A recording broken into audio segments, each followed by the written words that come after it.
बिस्मिल्लाहिर्रहमानिर्रहीम।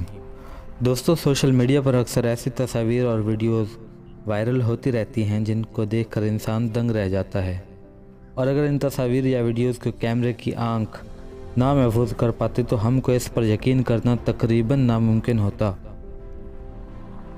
आजकल इंटरनेट पर एक ऐसी तस्वीर वायरल हो रही है जिसमें शिकारी को शिकार के हाथों बेबस होते देखा जा सकता है। जी हाँ, ये शिकारी बगला है जिसको इंग्लिश में हेरॉन कहते हैं। ये एक माहिर शिकारी है जो पानी में से छोटी छोटी मछलियों को अपना शिकार बनाता है, लेकिन अगर इसकी चोंच में कोई बड़ी मछली भी आ जाए तो उसका बचना भी बहुत मुश्किल होता है।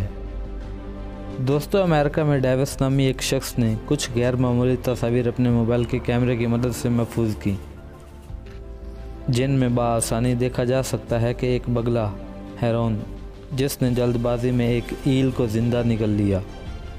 इस मछली का ज़िंदा रहना और बगले के पेट से बाहर आना तकरीबन नामुमकिन था, लेकिन वह कहते हैं ना, जिसे अल्लाह रखे उसे कौन चखे।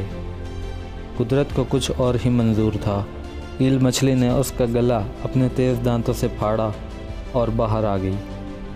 ऑस्ट्रेलिया नेशनल फ़िश कलेक्शन के माहिर जॉन पोगोनोस्की ने इसे हैरत अंगेज़ करार दिया है।